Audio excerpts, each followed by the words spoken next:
Good evening, I'm Hanomansing. Tonight, police prepare for a convoy of protesters headed for Parliament Hill.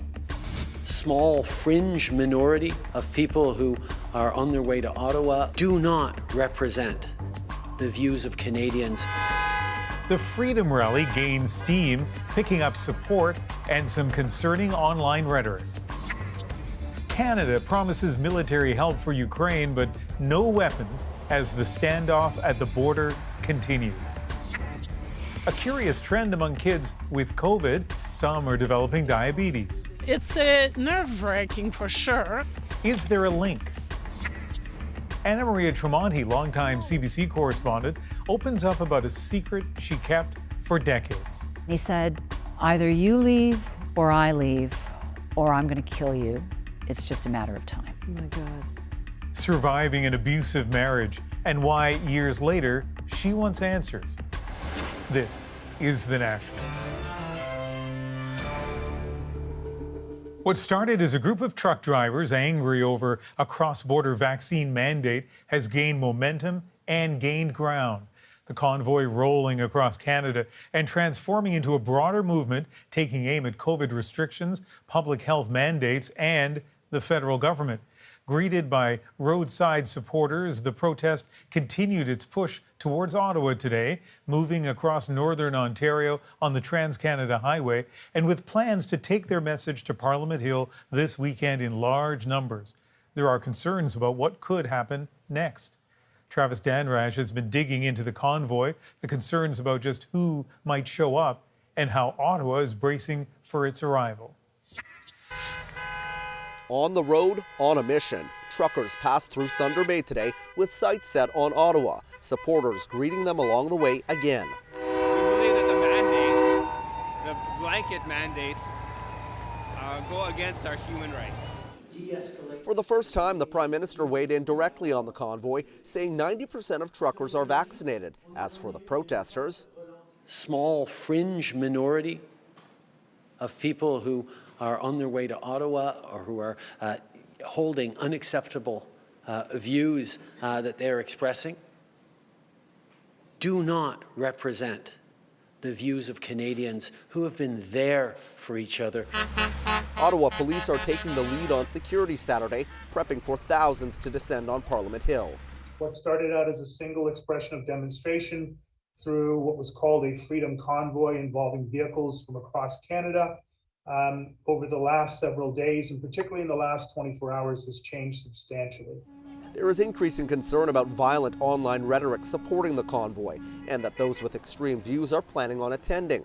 Pat King is in the convoy and claims to be an organizer. He is known for his far-right views and using homophobic and racist language in the past. Other convoy leaders are now distancing themselves from King. 100% that it's had to be done due to the PR. It had to be done. It had to. So it is what it is. Anti-hate groups are concerned about what this weekend could bring. There have been enough people who've been posting messages related to the idea that, well, Canada will have our January 6th event. The majority of the people involved in this protest probably want nothing to do with that. NDP leader Jagmeet Singh said in a statement the convoy is dangerous. This after CBC News confirmed his brother-in-law donated $13,000 to the cause. The NDP says it was a mistake and he's now trying to get the money back.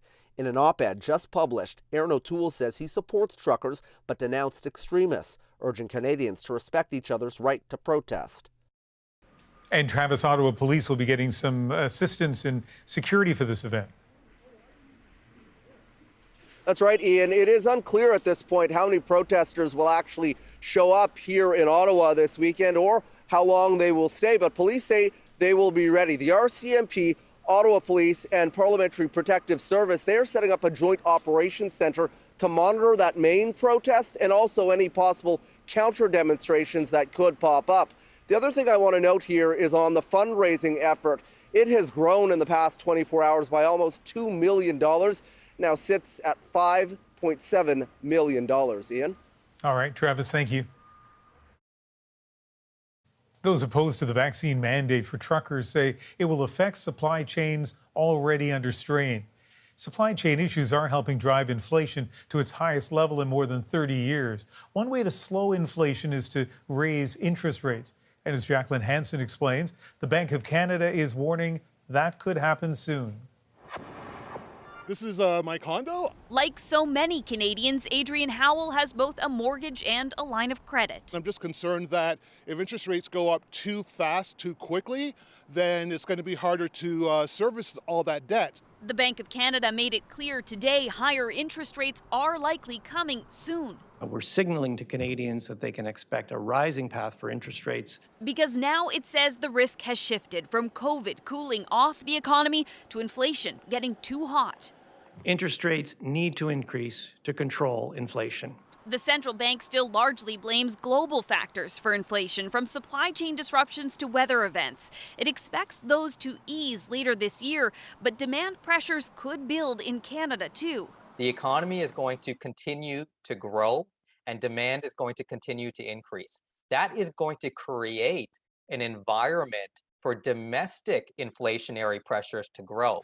If Canadians expect prices to keep going up long term, that could also fuel inflation further. And that's when you get into that vicious inflationary cycle where people spend and spend because they don't want it to be more, expensive in the future. House prices have also soared over the course of the pandemic. Low interest rates are one factor behind it, but also supply is at a record low. We are having a housing shortage.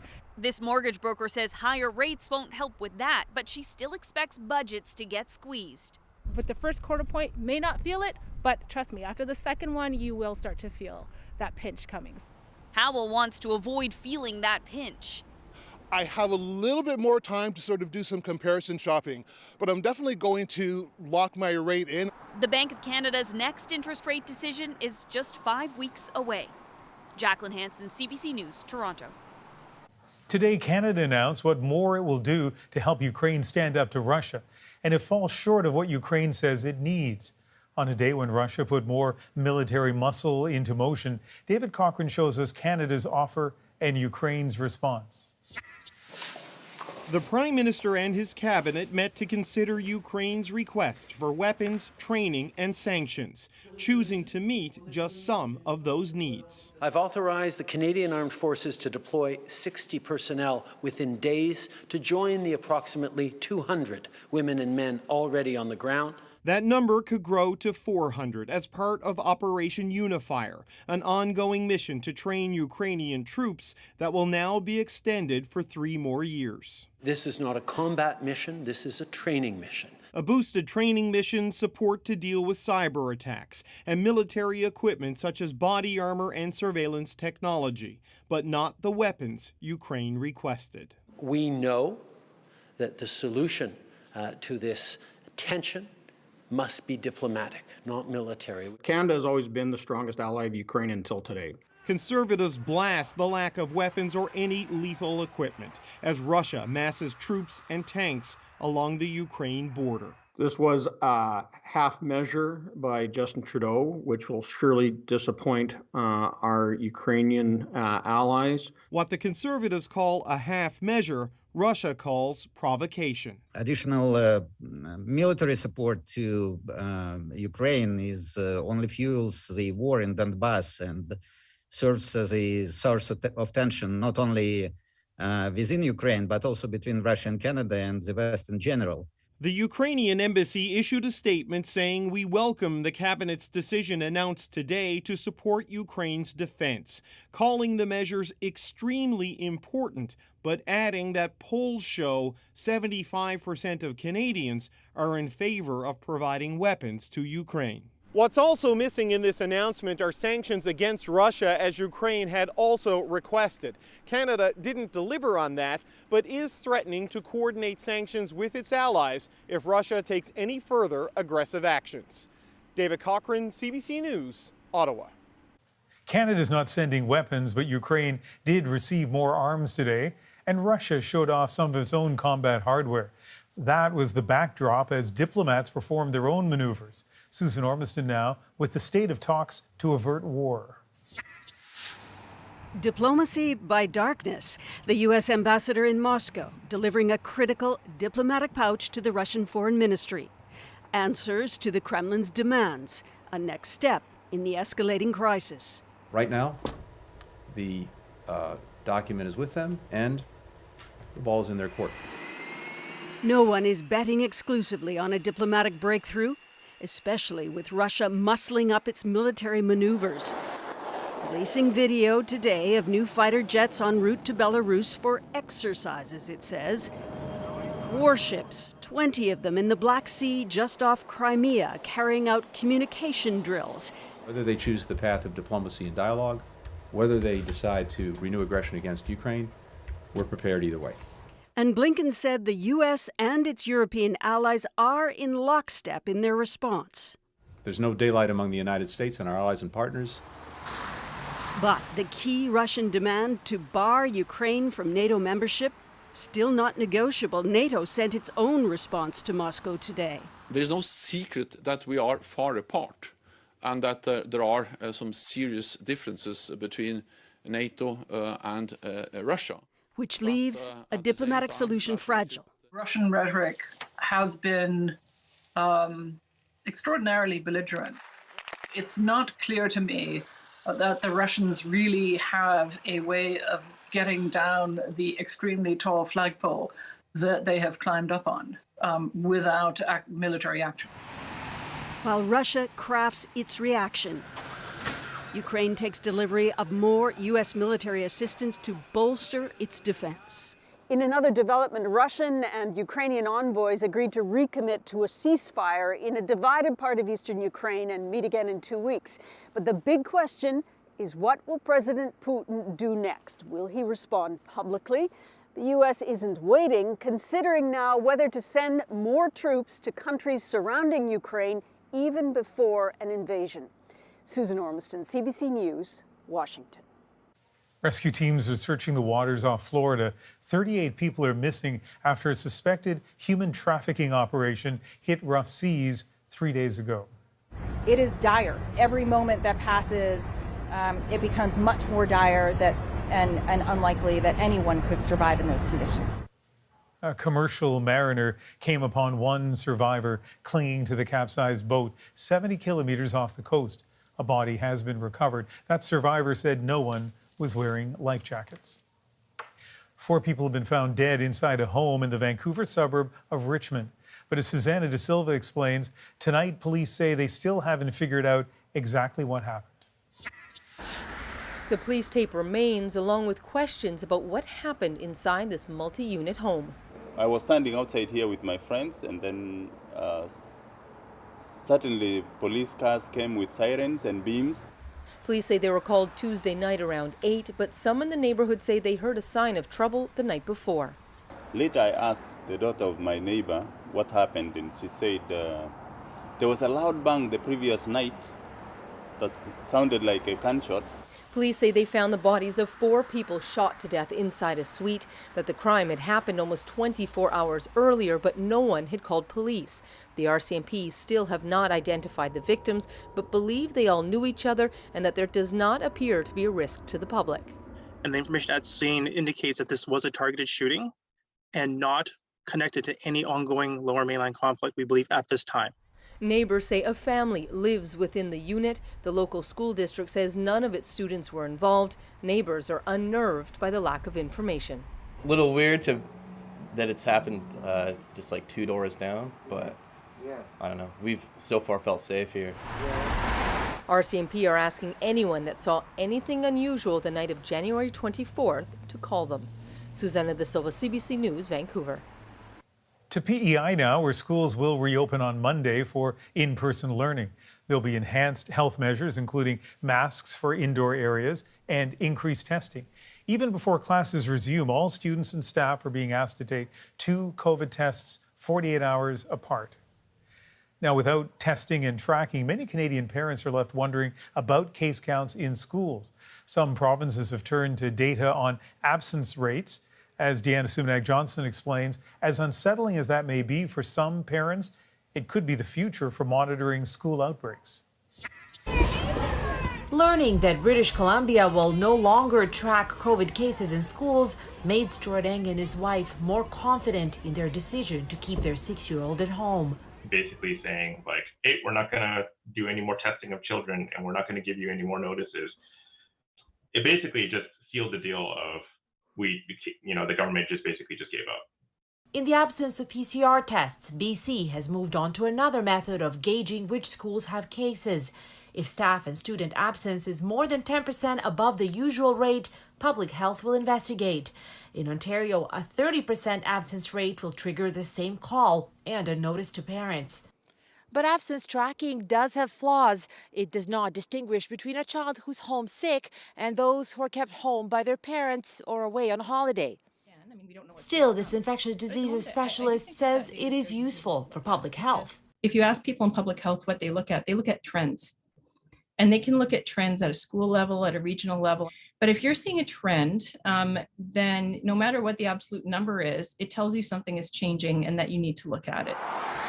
Some school boards are finding their own way of refining the absence data. Here at the Upper Grand District School Board, they have their own website that tracks only absences for illness. So far, the response has been positive because we think we've been able to provide the type of information that everyone is looking for, and that is an approximation to the number of people who are away, whether they're students or staff, that would be COVID related. Meanwhile, Stuart Eng is doing his own research on a crowdsourced school COVID tracker so he can try and assess when it feels safe to send his daughter back. Deanna Sumanak-Johnson, CBC News, Toronto. There is another COVID issue affecting school-age kids, diabetes. Doctors have been seeing an increase in cases during the pandemic. And as Vicadopia explains, researchers are looking to find if they're connected. Ava Lund-Fouquet is back to full form. Last month, she endured major weight loss and an unquenchable thirst. Classic symptoms pointing to untreated type 1 diabetes. It's nerve-wracking for sure, and it creates some anxiety. For good reason. Left untreated, it can lead to ketoacidosis, a dangerous condition children's hospitals are seeing more of. We have seen more ICU admissions. And the risk, though, of the diabetic ketoacidosis is that there can develop brain swelling and in very rare cases, death. The increase in type 1 cases in Ottawa over the past year is only anecdotal, but it's being seen elsewhere. This children's diabetes clinic serves all of San Diego County. We did, in fact, notice to our surprise that there was indeed a much higher rate of type 1 diabetes in kids. New research from San Diego shows just how high. Compared to previous years, last year saw a 57% increase of new cases of type 1 diabetes. In most cases, the kids tested negative for COVID-19, so the study's author says it's too soon to draw any conclusions. We really need to see what's happening in the rest of the U.S., what's happening in Canada, what's happening in other countries, and really see if this trend is consistent. Like many autoimmune diseases, the causes of type 1 diabetes are unknown. There is often a family history, and illnesses from other infections can sometimes trigger diabetes, but that has yet to be proven with the coronavirus. Prior to most diagnoses of diabetes, a child will have had an infection, which just kind of tips them over the edge. It doesn't cause them to have diabetes. They would have presented at some point. If there is shown to be a pandemic link, scientists are hopeful that when COVID-19 cases come down, so too will type 1 diabetes diagnoses. Vicadopia, CBC News, Toronto. CBC journalist Anna Maria Tremonti has been telling other people's stories for decades. Now she's telling her own harrowing tale. And then he started pummeling me with his fists on my back. And I didn't know what was happening. Coming up, the former longtime host of The Current reveals the abuse she hid for years. Plus, Team Canada is on its way to Beijing, but it's been a bumpy ride to the tarmac. It's been a lot of precautions for us. And Ottawa plans to honor actor Ryan Reynolds for all his good deeds. We can change our world, but we have to fight together. We're back in 2.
Welcome back. That flooding last fall in BC's Fraser Valley killed hundreds of thousands of farm animals.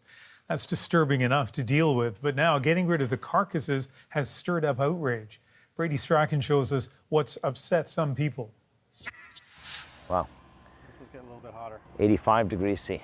Under these massive tarps, organic material is slowly decomposing. We use Gore-Tex jackets to compost organic waste into a Class A compost. This composting facility mainly handles food scraps, but last month the BC government asked it to take a different product, 17 truckloads of pig carcasses from a farm devastated by the catastrophic flooding in the Fraser Valley. It was a disaster, and they were in standing water on the farm, polluting the water. The 10,000 diseased hogs were mixed with wood shavings and covered with tarps, but not before someone took photos of the carcass pile, which ended up in local media, along with criticism from the Upper Similkameen Indian Band. And it said that we were leaching and polluting into the river. Yeah, that was horrible. So it's just not true. The First Nation did not return calls or emails from CBC News. The province says it inspected the facility and will release its report in the coming weeks. Along with the hogs, an estimated 650,000 animals died in the flooding.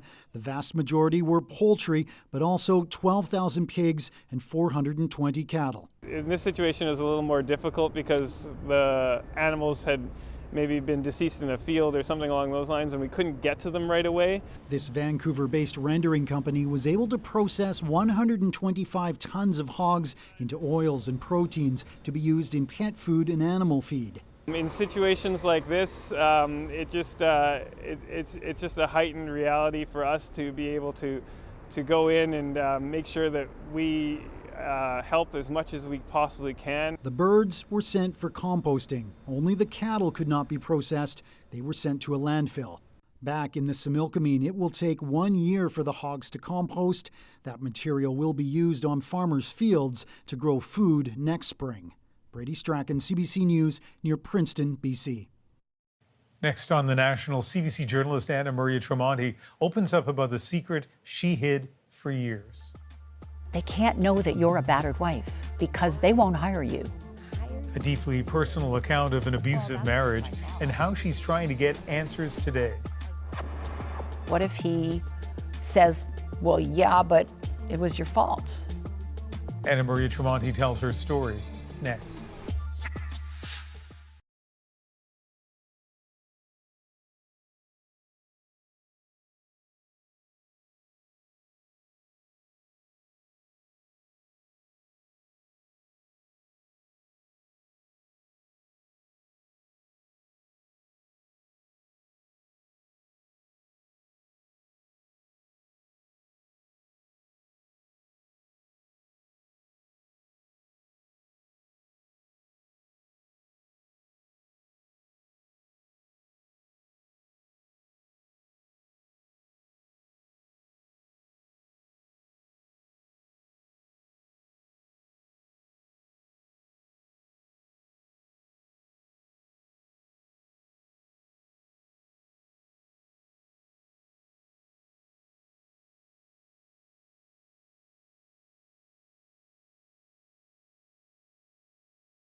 Welcome back. Tonight, a familiar face with a story you might not be expecting. Deeply personal and distressingly common. Anna Maria Tremonti is certainly a well-known journalist, a CBC News foreign correspondent for many years, then for nearly 2 decades, the host of CBC Radio's The Current. But this very public Canadian kept one chapter secret. She'd been the victim of intimate partner violence. Now she's doing what she's always done, using storytelling to get to the heart of things, now in a new podcast. And tonight, in a raw and detailed interview with Adrienne. Really good to see you. Good to see you. Does it feel funny being in here? A little bit, yeah. I feel like I've known you forever, and to realize how much of a big piece of the story of you I was missing is brutal. Do you have a shorthand to describe what it is that happened to you? When I was 23 years old, I married a man who beat me. And I'm one of the lucky ones. I got out of that marriage within a year, by my first anniversary. But what he left me with was not physical injury. It was the emotional and psychological pain that I took with me out of that marriage and kept with me for many, many years. But if you didn't know that about me, that's because I didn't want you to know, right? And that was part of it. There was a shame that has kind of trailed along after me, depending on what was going on in my life. We can all hide things. And when I'm in broadcast mode, this voice of mine has hidden my greatest secret. My name is Anna Maria Tremonti, and this is my story. When you started this podcast, there was no ending to this story. What did you want to happen? I really wanted to tell my story, though, to also kind of signal that this can happen to people who you don't think it can happen to. This can happen to people who you think are strong. And in fact, victims of intimate partner abuse are strong from day one because they get up in the morning and they keep living. And we don't realize, we don't give them credit for being as strong. We think they're weak, they're not. So can you tell us a story? You, as you say, married very young, 23. I look at myself now and I look at that picture of my elopement day and I think, what were you thinking? It was a whirlwind.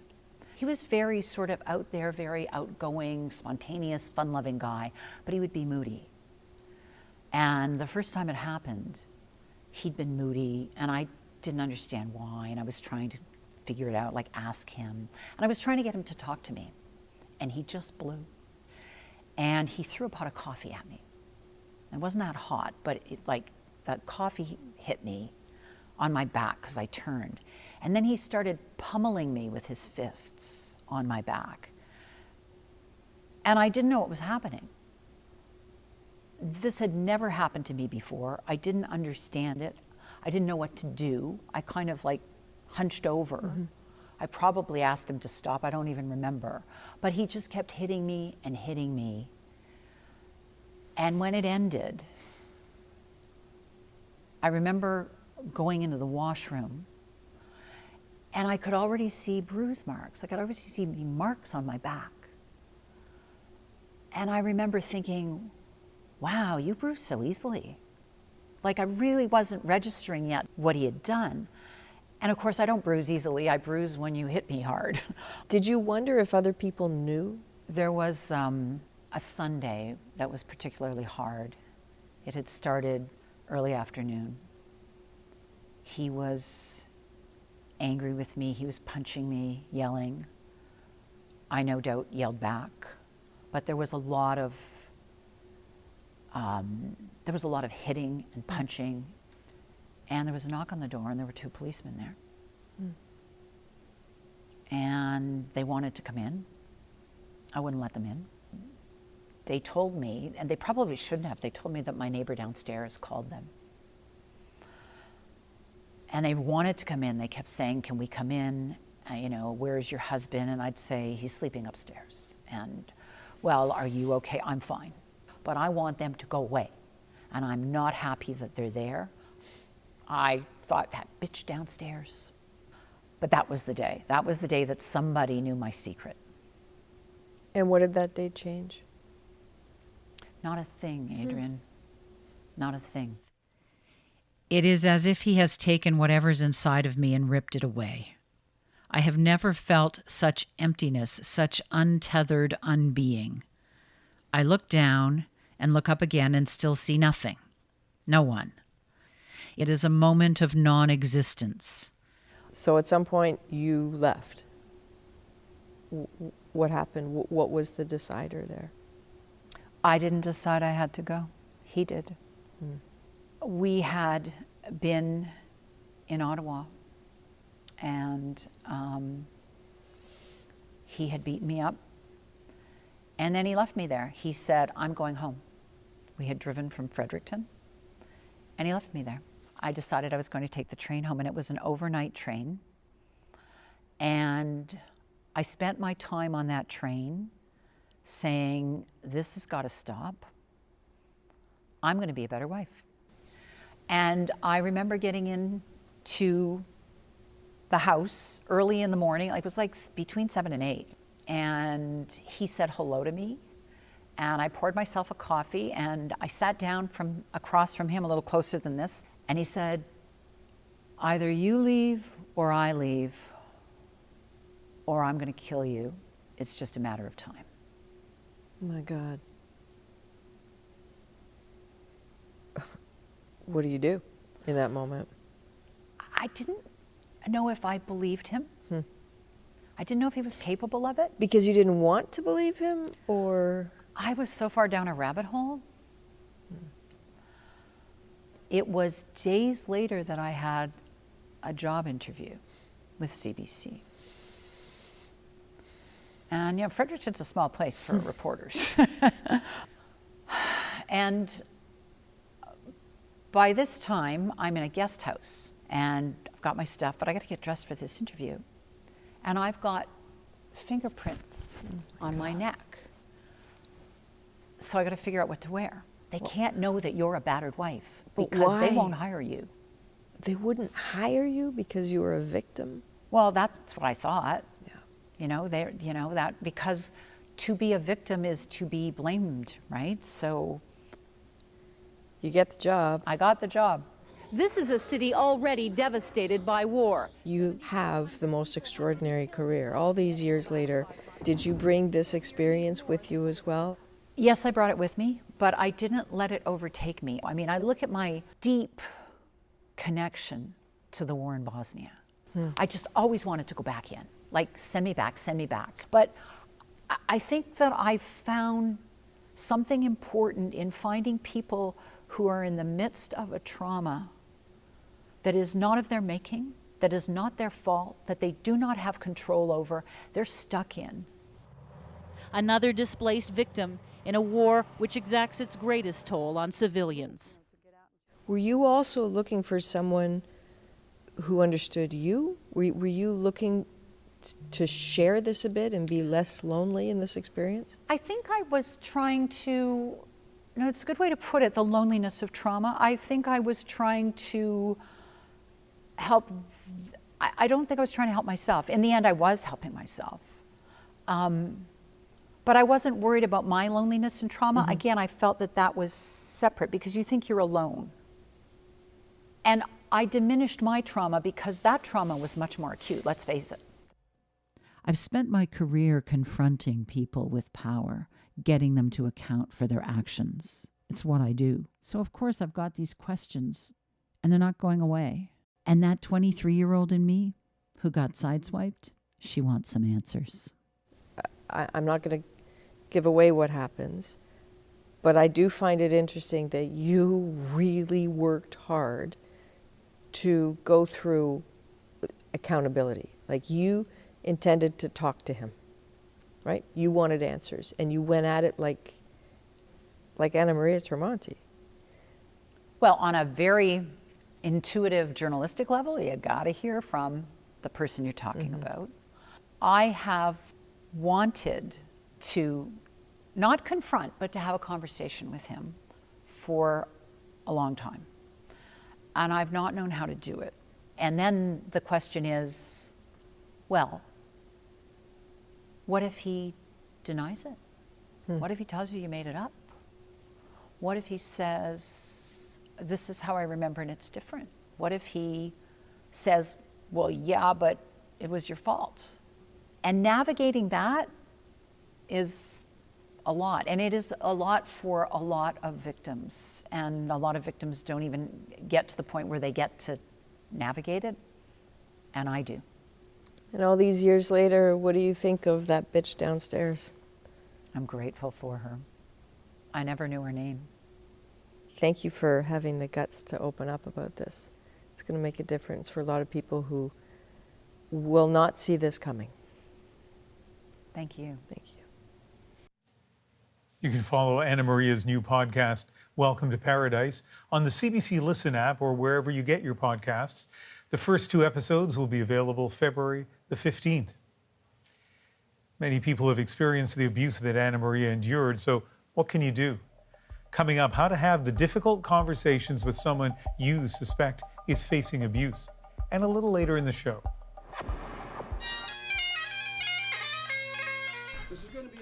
We say goodbye to a veteran who touched our hearts. Stay with us.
Welcome back. We want to continue the conversation now about intimate partner violence. It is a private matter, but there are some details that we do know, much of it from federal government data.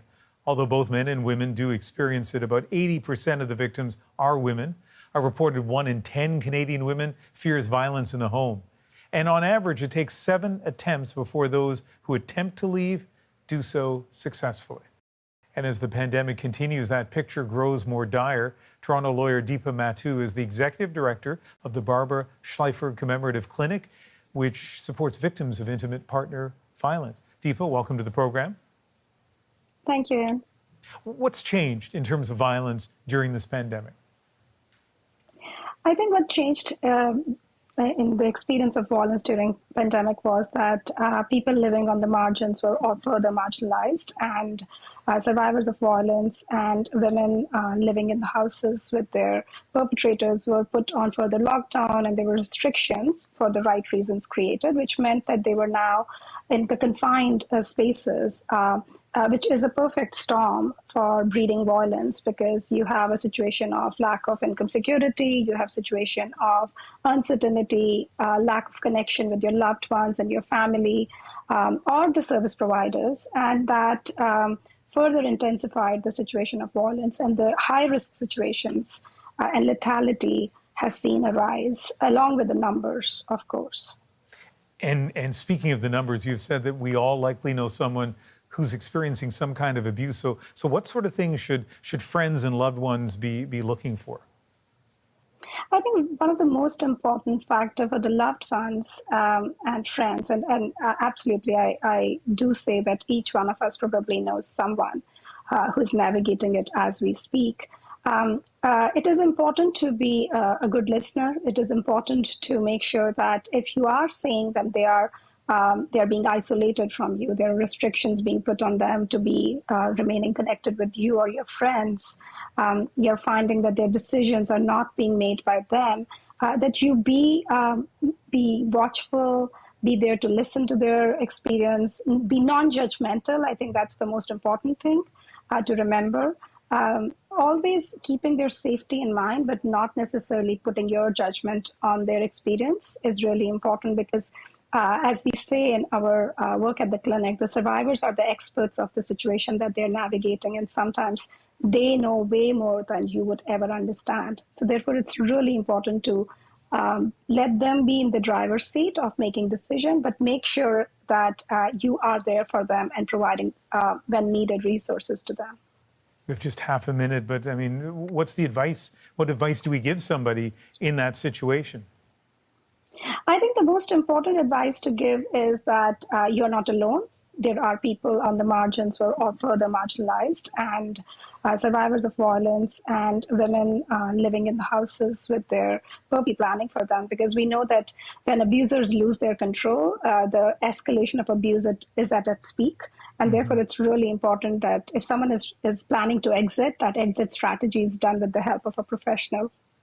All right. Deepa, thank you very much. Thank you.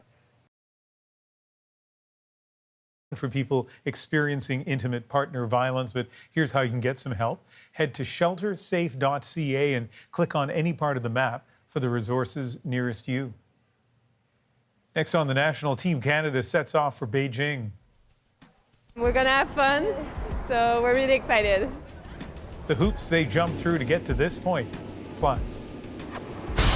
So I'm not gonna be the good guy. Thanks, guy. I'm gonna be the great guy.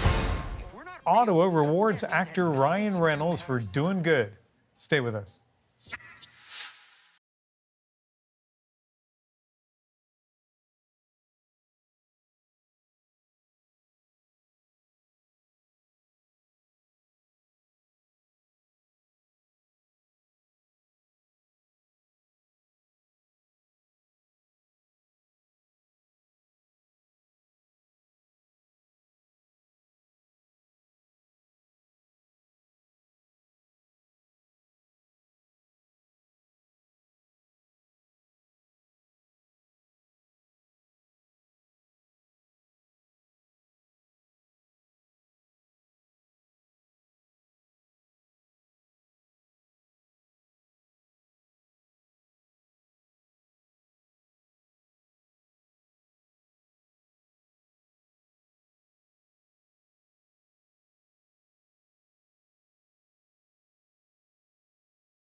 Spotify is pulling all of Neil Young's music off its streaming platform. This week, the Canadian rocker said he wanted his songs removed if Spotify refused to part ways with podcaster Joe Rogan.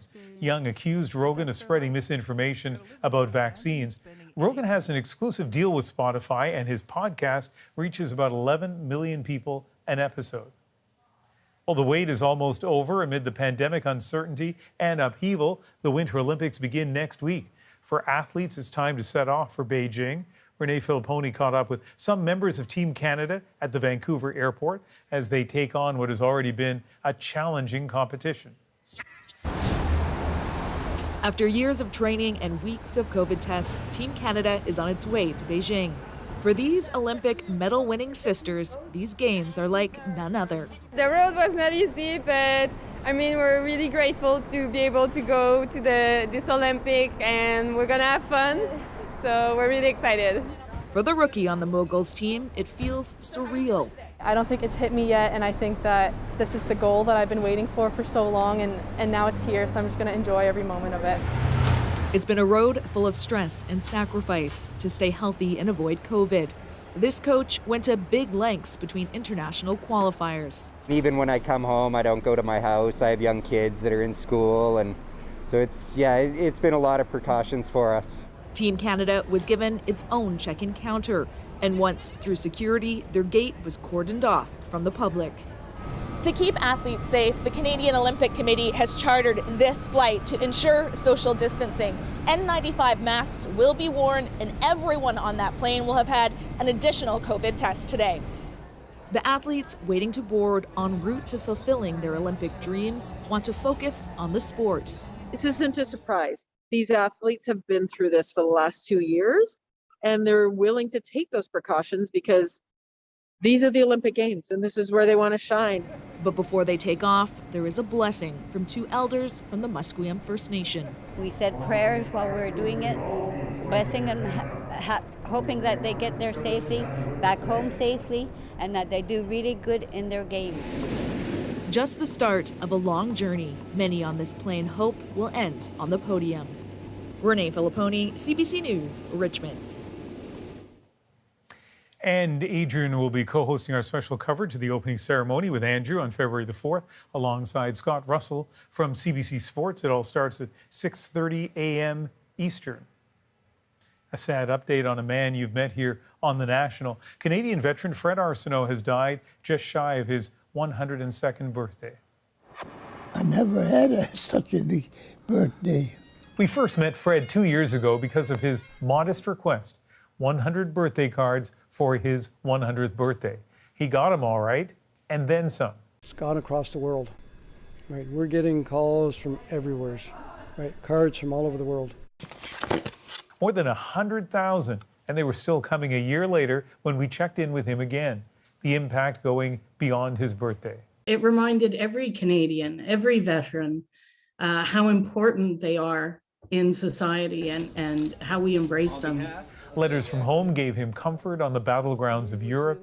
In his later years, it was the words on birthday cards from around the world.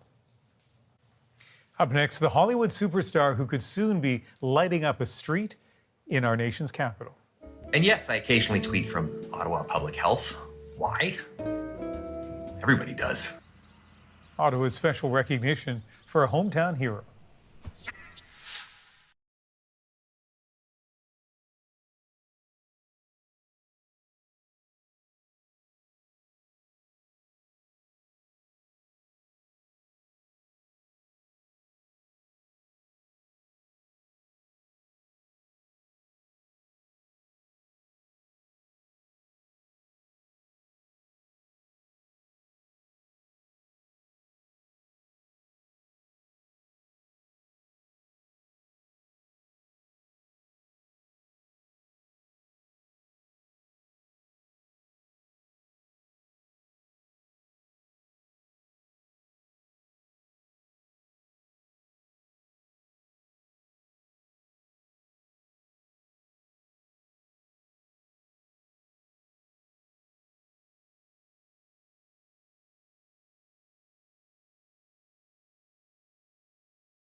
He has won countless awards, even recently recognized by the Governor General.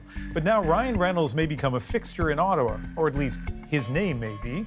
The Canadian star appears to be in line to get a street named after him as thanks for his contributions to the city, and that's our moment.